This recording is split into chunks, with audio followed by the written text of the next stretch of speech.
regresando aquí con apologética cristiana en la era moderna y conversando, departiendo, trayendo luz sobre las posturas de pensadores de la apologética en la era moderna. Estamos aquí en este segmento con Søren Kierkegaard. Søren Kierkegaard, nacido en el año 1813, fallecido en el año 1855. Este filósofo danés, profundo conocedor de los sistemas racionalistas, no encontró en la Iglesia sino sacerdocio y política, frustración y frialdad en la práctica de la fe. Esto a él lo llevó a afirmar que el racionalismo dejó de tomar en cuenta el factor más importante, que es la personalidad individual.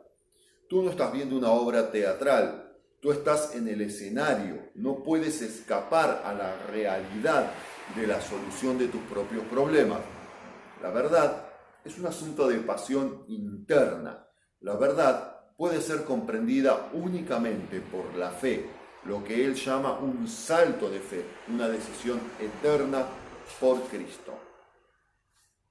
La apologética en la era contemporánea es un periodo que va aproximadamente desde el año 1850 hasta nuestros días y nos enfrenta al origen, desarrollo y consolidación de las teorías evolucionistas de Charles Darwin, el materialismo de Karl Marx y el ateísmo de Nietzsche y otros. El filósofo Hans Kuhn, en el año 1928, expresó esto: considerado el más grande pensador católico del siglo XX, el suizo, estudió en la Sorbona de París y en la Pontificia Gregoriana de Roma. Ha escrito importantes libros con carácter polémico y apologético. Hans Küng, H-A-N-S-K-U-N-G. Ha escrito, por ejemplo, libros como Vida Eterna, libros como ¿Existe Dios?, libros como Ser Cristiano, libros como Infalible.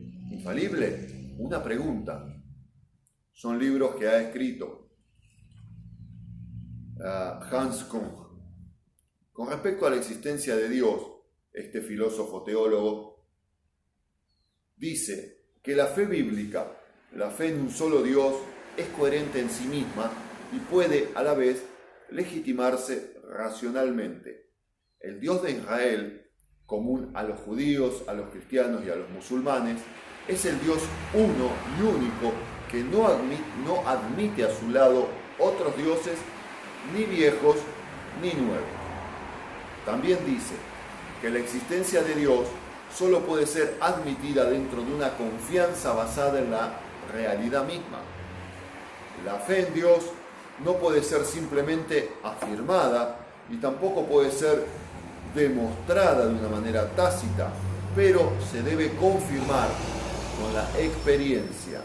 En su libro Vida Eterna, Küng expone: creer en la vida eterna significa que yo me fío con confianza razonable, con fe ilustrada y esperanza probada de lo siguiente: de que un día seré plenamente comprendido por una sociedad mejor, incluso por una iglesia mejor, en paz, en libertad y justicia. Creyendo en la vida eterna, sé que en este mundo no es lo definitivo, que la situación no permanecerá así eternamente, que todo lo existente, división de clases, pobres, ricos, es transitorio y provisional. Y creyendo en la vida eterna, me es posible todo momento dar sentido a mi vida y a la de los demás, en todo momento. En su libro Ser Cristiano, Küng plantea que no es cristiano el hombre que nada más procura vivir humanamente o socialmente o hasta religiosamente. Eso no es ser cristiano. Plantea que cristiano es ante todo y solamente el que procura vivir su humanidad, sociabilidad y religiosidad a partir de Cristo con Cristo y en Cristo. Lo distintivo cristiano es Cristo Jesús en persona y Cristo Jesús por su persona. Ser cristiano para Kung significa vivir, obrar, sufrir, morir como verdadero hombre, siguiendo a Cristo en este mundo de hoy, sostenido por Dios y presto a ayudar a los otros hombres en la dicha como en la desgracia, en la vida como en la muerte. Pasamos y finalizamos este segmento por una cuestión de peso digital de los videos con el pensador Kosuke Koyama, un teólogo japonés que fue misionero muchos años en Tailandia. En el año 1974, Koyama publicó su Teología de los Búfalos de Agua. Teología de los Búfalos de Agua, de Kosuke Koyama. K-O-S-U-K-E, Kosuke, K-O-Y-A-M-A, Koyama. Teología de los Búfalos de Agua. Su interés principal es cómo presentar la fe cristiana a personas que no tienen una tradición en pensamiento abstracto. Él sostiene que en Occidente se experimenta la historia a través de la mente. Los orientales la experimentan con un extraordinario realismo. Él propone que pensemos en la historia como una espiral ascendente en la que se entienden juntos el tiempo y la naturaleza. Debemos observar cuidadosamente el lugar donde el Evangelio debe penetrar y el hablar la verdad de una forma que se pueda oír en ese lugar. Es decir, hacer de la apologética, de la defensa del Evangelio, de la expresión de la fe y de la gracia de Dios, la gracia salvífica y transformadora de la resurrección, muerte, resurrección y ascensión de Jesucristo, una customización, una especificidad a la concepción sociológica, que se tenga en la región donde vamos a predicar el Evangelio. No olvidemos que estamos tocando todos estos temas porque nos hemos convocado ya desde el año pasado para cursar este doctorado en teología. Es un doctorado en teología y por lo tanto debemos incorporar mucho caudal de filosofía, bastante de antropología y hasta algo de arqueología, pasando por la historia de la humanidad.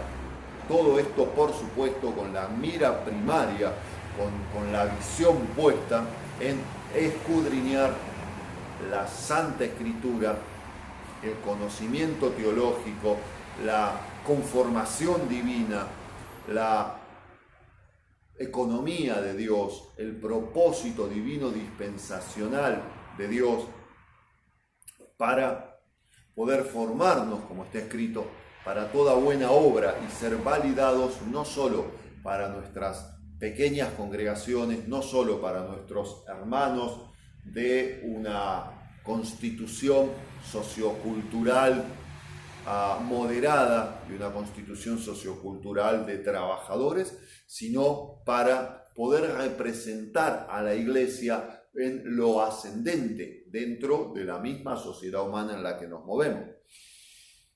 Ser hábiles, ser dúctiles, pero ser académicos, pero ser certeros, ser contundentes, ser probados y aprobados también para poder expresar la defensa del Evangelio, la riqueza del propósito divino y de la fe en Jesucristo y de la transformación y de cómo esto sirve a la sociedad, de cómo la sociedad no puede ser ajena y evolucionar de una manera apropiada conforme al propósito divino, cualquier sociedad del mundo, sin el Evangelio de Jesucristo.